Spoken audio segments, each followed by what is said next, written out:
Today's episode is going to be another two-parter. I'll be giving you the lowdown on Al Smith, a lesser-known Black photographer that produced work focusing on Black life and Black excellence, primarily through the 1940s to the 1960s. And because his life is so fascinating and filled with interesting information, also, I like to keep these relatively short, the following episode will conclude his life and works. I was surprised to find out via my Instagram how many people didn't know about Al, so I thought I'd showcase his history and photography here, where I have more space to go into deeper detail. So, let's get started, shall we? Al Smith was a lifelong photography hobbyist who documented the Northwest, specifically Seattle, through the Civil Rights era and beyond.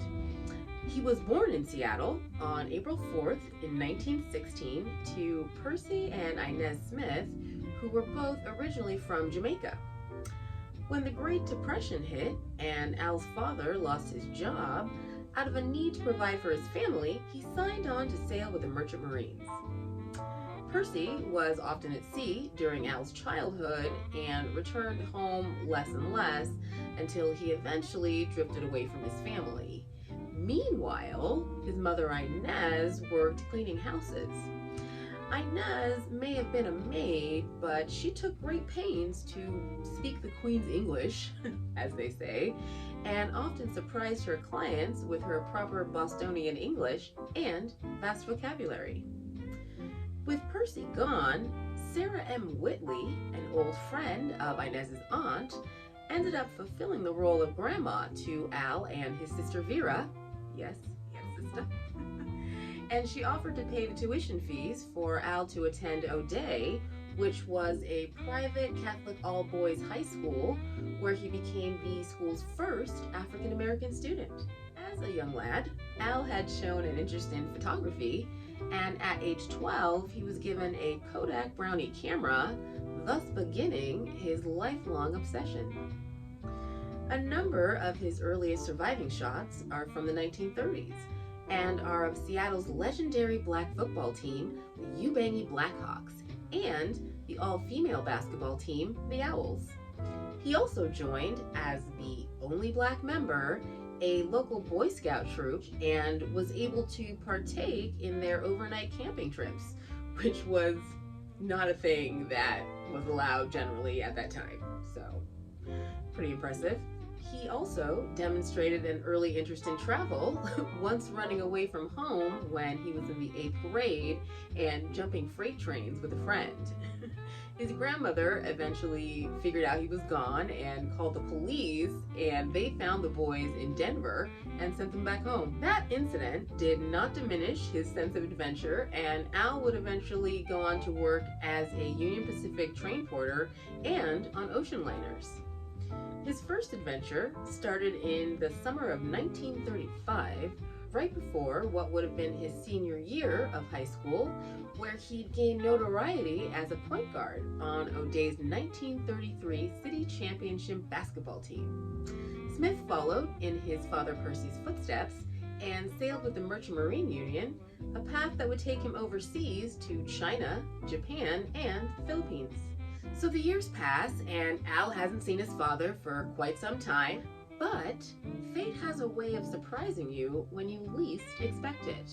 While traveling with the Merchant Marine Union, Al once discovered that he and his father were working on the same ship, the USS Ruth Alexander.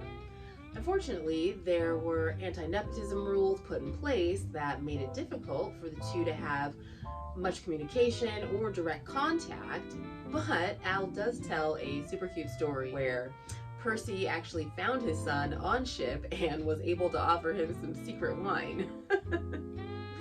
Working as a ship steward provided Al with a ton of life experiences and opportunities, including the chance to acquire a super fancy German-made camera while on his final trip to Japan in 1937.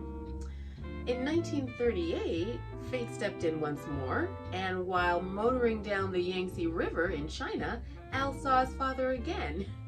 He calls to his father. His father, acknowledges him, calls back, is like, "Hey, son." But unfortunately, that short interaction was the last contact the two would ever have.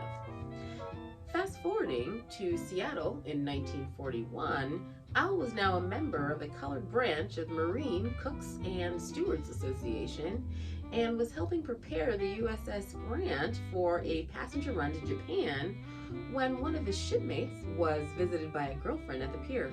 With her was a friend named Izzy, who Smith had already admired from afar while she was waitressing back home in Seattle. So fate strikes again.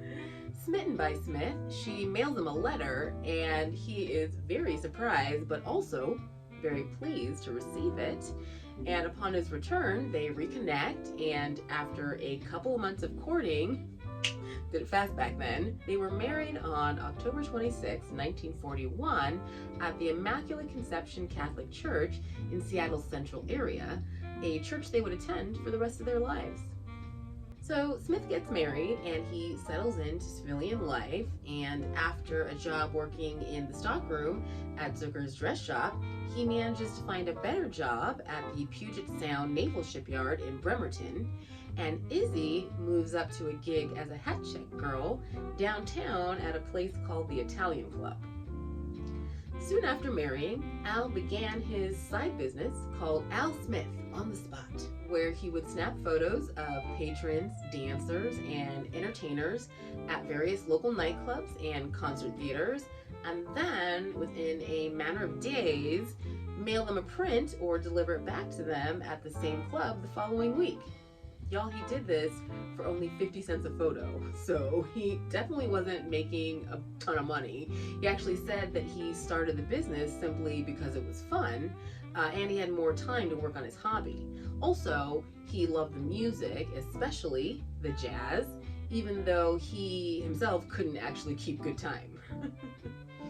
The business name was a reference to the old term Johnny on the Spot that was once used to describe someone who was always prompt and had the good timing to be where the action was. Much of the best action in town during the 1940s took place in the scores of black nightclubs that lined both sides of Jackson Street from the Pioneer Square neighborhood eastward into the central area.